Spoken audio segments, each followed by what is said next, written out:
It is often said that one never really stops learning in life, that one person's knowledge is like a drop in the ocean. But when each taps into the other's knowledge, when there is an exchange of ideas, then real learning takes place. Kenya, as an independent country, has undertaken many infrastructure projects. Nothing, however, has come close to the sheer colossal nature of the Standard Gauge Railway project. It is excitingly uncharted territory for our young nation.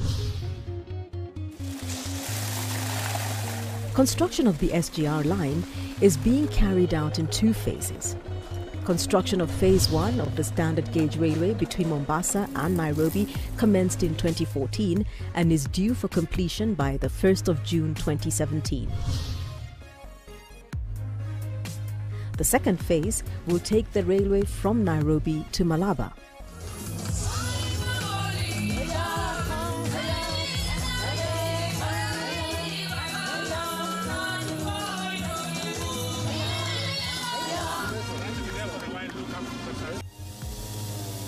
This phase has been divided into three sub-phases. Phase 2A, Nairobi-Naivasha. Phase 2B, Naivasha-Kisumu, including the development of a new high-capacity port at Kisumu. And Phase 2C, Kisumu-Malaba. Kenya Railways is at the forefront of ensuring the SGR project is a success in all aspects pertaining to the projects of the Standard Gauge Railway line's nature, from construction to operation to management. We have a supervisor who's checking to make sure that everything is fine, and our engineers are also on board to understudy and check to make sure that the final product is what we signed for. And come 1st of June 2017, when they hand over to us, we expect that the system, the equipment, the network is functioning and functioning to our expectations.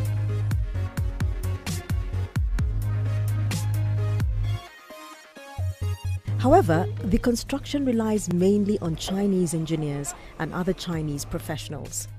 This begs the question, why were Kenyan or regional engineers and other professionals not engaged to solely and exclusively build the SGR? We have not had any new railway construction for the past more than 100 years. So we have not been able to develop any skills which are relevant to railway construction. It is now that we have the opportunity to develop those skills. The need for technology transfer was attributed to the lack of appropriate skill set among the Kenyan labor force, a training gap in the workers' experience, and lack of similar jobs like those that would be created by the SGR. China Road and Bridge Corporation, under its contractual obligation, is charged with ensuring that locals acquire the mandatory competencies required for construction, operation and management of railway infrastructure and be empowered to compete for international jobs. During the construction, development of capacity and technology or skills transfer amongst the locals has been given top priority. What we did was to discuss with the contractor to see how they could start sponsoring Kenyans to China to undergo this very specialized, railway engineering. Then we also had discussions with Chinese government to see how they could support us, actually create some curriculum programs in our local universities. As a railway, it cannot develop and it cannot operate when, say, a worker knows only one skill. So in the training program that we are designing, we are trying as hard as possible that we multi-skill these students so that they can fit properly into the railway's operations and maintenance. It's been a big learning experience for me. Prior to this, I've not worked on a project of this magnitude. Well, I worked on projects which I thought were big, but the SGR is on another level, so it's been a game changer for me, really. The key miles in construction of SGR has been when we actually got to see the rail on the ground. We are seeing the trains moving on it, we are seeing the project is coming to an end, to see you have the train moving on the SGR and it's working, there are no problems so far, we are doing the tests and everything is as expected. Engineering is actually an epic profession for ladies because our input is very valuable because we are able to analyze problems in a different way from our fellow engineers. China Road and Bridge Corporation has been well up to the task and has gone about the training aspect twofold. One, local training has been done via various forums which include on-the-job training aimed at improving technical skills and employee competence. This covered safety, security, and health and hygiene training through partnerships with local training schools and organizations. Vocational skills training for the technicians, mechanics, surveyors, blasters, among others. Basic operation skills training for drivers, equipment operators and the like. And comprehensive training programs in partnership with the Railway Training Institute. The other aspect of training entails partnerships for local students to undertake a bachelor's degree program specializing in railway technology at Beijing Jiatong University in China. We sent 65 trainers to China for the training the trainers course, and those actually were going for about a year program, and then they'll be coming and starting the training of the students at the Railway Training Institute. As a Vision 2030 flagship project, the SGR will be a leap for Kenyan infrastructure and thus propel us closer to achieving all those important goals. As a sign of things to come, CRBC in Phase 1 alone has directly employed close to 19,000 workers and upwards of 8,000 subcontractors. This is impressive, to say the least. That is not counting the indirect jobs. Because you see, from Mombasa, say, to all the way to Malaba, there will be industries which will come along as a result of the SGR.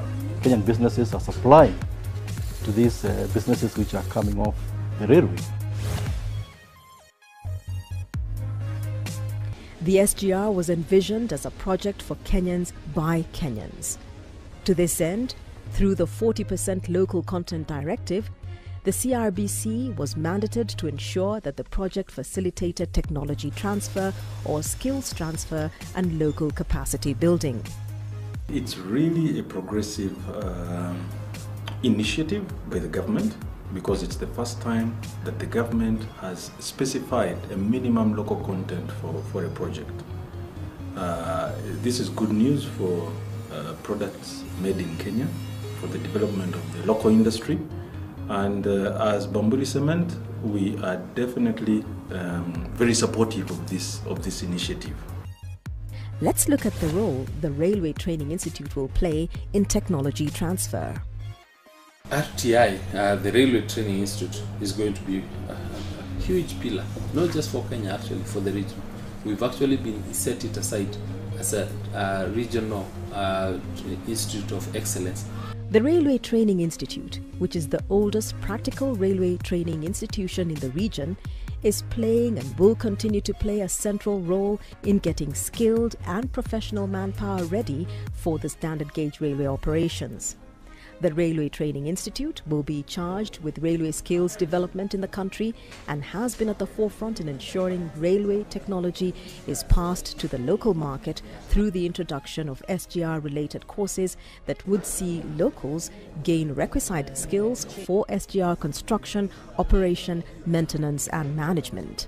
There are currently 3 classes that are ongoing. One class is for the assistant locomotive drivers. Another class is for the permanent weight track maintenance staff. These are people that will be charged with the responsibility of ensuring that the track is in good condition at all times. Then we have a 3rd class of signaling engineers. These are people that deal with the signaling of trains as they move along the line. We are learning more of the simulations, and at the same time we are doing practicals on the real thing, that is come to servers, routers and even switch configurations. At the same time, we're also learning about the technologies they have, that is the GSM and also GPRS technologies. About the training, we start with classwork, where we learn of the things that are in the field, what is being used in the field. Later we go to the field and we have a closer look of what we have been taught in class. We know how they operate. We operate them ourselves, and there at least we are conversant with what we are dealing with. Before we are doing the exchange of the worksheet, we need to check the status of The government of Kenya and the People's Republic of China, through the China Communication Construction Company, has been instrumental in helping Railway Training Institute in enhancing skill and technology transfer as well as capacity building. First and foremost, funds have been set aside for the purpose of improving RTI's infrastructure, developing training programs and training personnel. The Chinese contractor has actually offered about 1 billion shillings as part of the capacity enhancement program. That could go into making sure that this kind of institute is properly constituted, is properly resourced, and so going forward I think we shall have a very, very long-term institution which will be supporting these kind of programs. Once we take like one topic, we also take like one lesson outside, so that at least we can go and interact with the actual gadgets. For example, the switches, which are widely used in communication. Once we simulate in class, we go to the field, that is the station. We interact with the switch itself, and we get to do it. This is the result of the multiplier. Lecturers from Southwest Jiatong University have helped facilitate SGR courses at the Railway Training Institute. Over 100 students have already undergone training in various courses in readiness for deployment in the operations and maintenance functions of the SGR. It is a pleasure to report that the first batch of students has already graduated. As an institute with a rich heritage, proud tradition and reputation of leadership in railway and technical training, I am confident that these trainees have been sharpened and refined with top-of-the-range skills and competencies. Training doesn't end after graduation at RTI. No. The graduates are further trained on the line during construction and when the line is subjected to testing. Here they do actual work, the kind they trained for, thus gaining great competencies. They will be employed on the project once the operator is on board. The approach that is being taken from the onset is a very practical oriented kind of training. So even as the lecturers are giving the theory, it is infused with lots of practical, lots of hands-on skills are being passed on. In addition, we are sending the students to the line, and they are getting first-hand practical training on the line to enable them to perform the duties once they get the job. So they are working closely with the operator with a view of getting the right skills that the operator is expecting from them in anticipation of the jobs that they will be given. At RTI, we have trained about 100 students. We did these are diploma holders in engineering who have been trained for about 4 months basic course. They are now working in the project for the next 6 months, and they will be ready for employment come June 2017. We have also taken on board another 140, and as soon as they are done, they'll now also be deployed into the project to start training in readiness for operations and maintenance. Notably funded by the CRBC, an initial batch of 25 students was sponsored for study in China in 2016.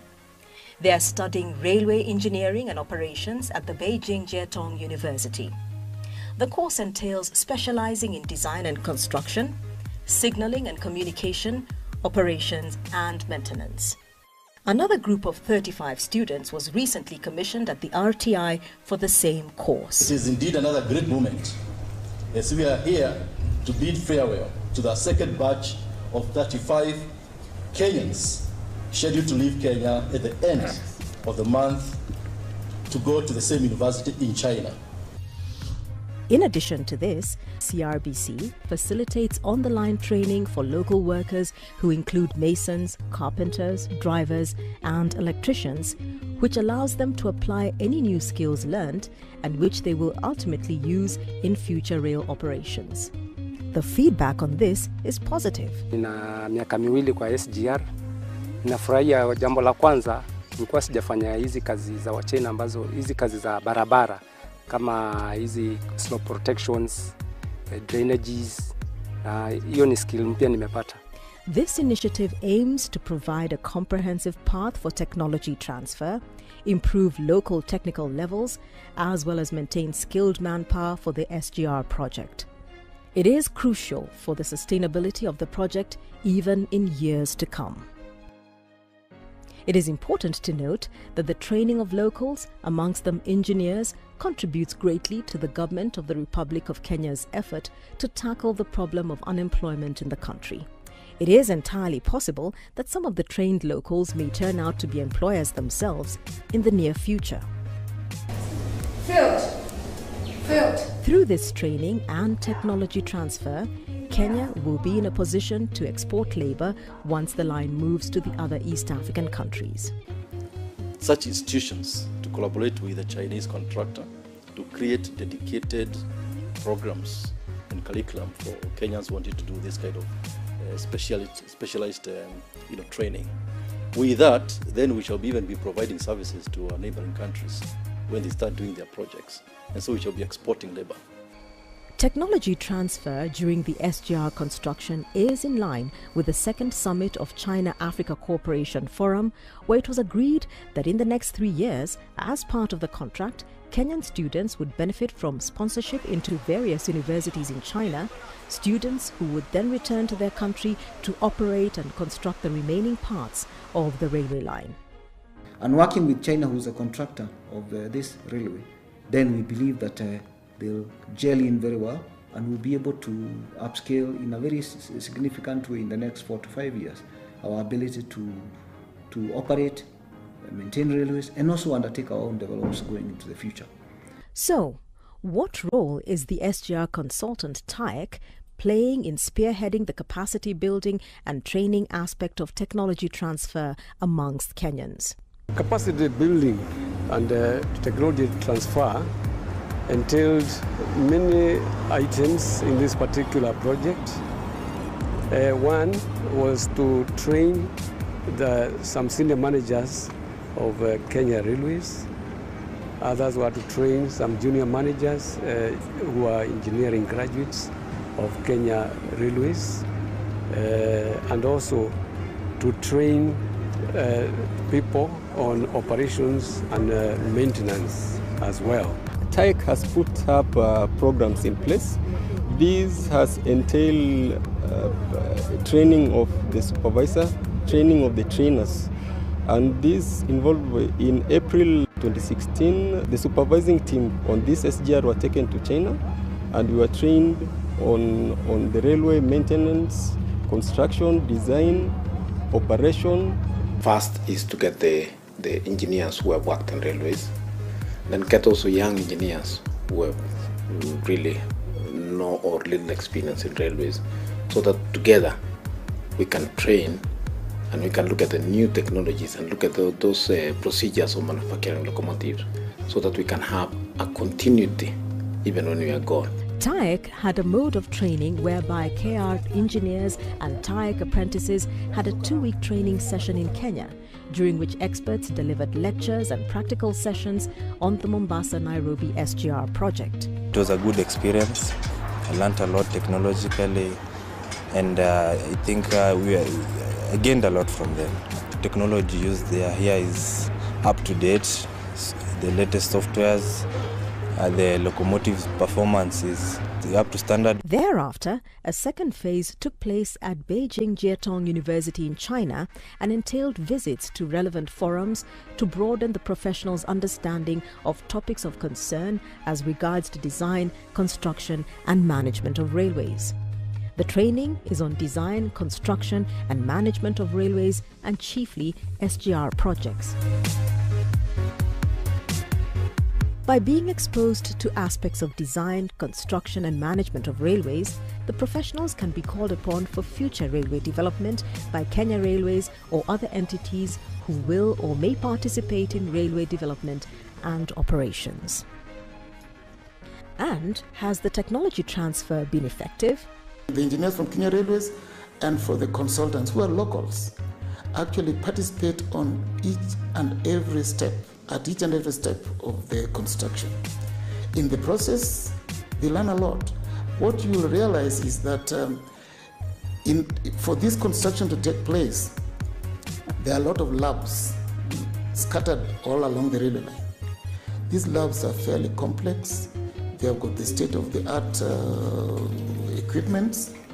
If you go there, the people you will find doing the actual things are our people. The Chinese come there and direct them a little bit here and there, and our people are doing a wonderful job just to make sure that the quality of the workmanship is done properly, the materials meet the standards. So our people are sitting on the benches there, the engineers, the technicians, and they do a lot of job. In terms of slope protection, earthworks, and the Motorabo project, we learned so many new structures that we have never had an experience to do. But it was a learning process for us, and we were able to bring that into our business. We've gained skills in railway construction because initially we were just doing building and roadworks. But it was our first experience to learn, and we were able to learn more on how to integrate what they were doing and what we can undertake after the project. What other initiatives to facilitate technology transfer are also in the pipeline? Apart from training, we also engaged in a process of conducting a skills audit for the region, which will inform a training agenda for the 4 African partner states that have come together under the Northern Corridor Integration Project. The full impact of the technology transfer will be felt in the second phase of the SGR construction, the Nairobi-Naivasha line, due to the involvement of Kenyan engineers and other local workers. And when other countries start constructing and expanding their SGR lines, the Railway Training Institute and the Kenyan SGR trained personnel will be on call. Depending on how the other countries go in terms of implementing their projects, I believe we'll be way ahead of them. We'll be able to export our own young people to work in those countries to transfer that technology. We'll not need to go to China, which actually makes it cheaper for those countries. And that is when the benefits of the SGR construction technology transfer will be fully and truly appreciated.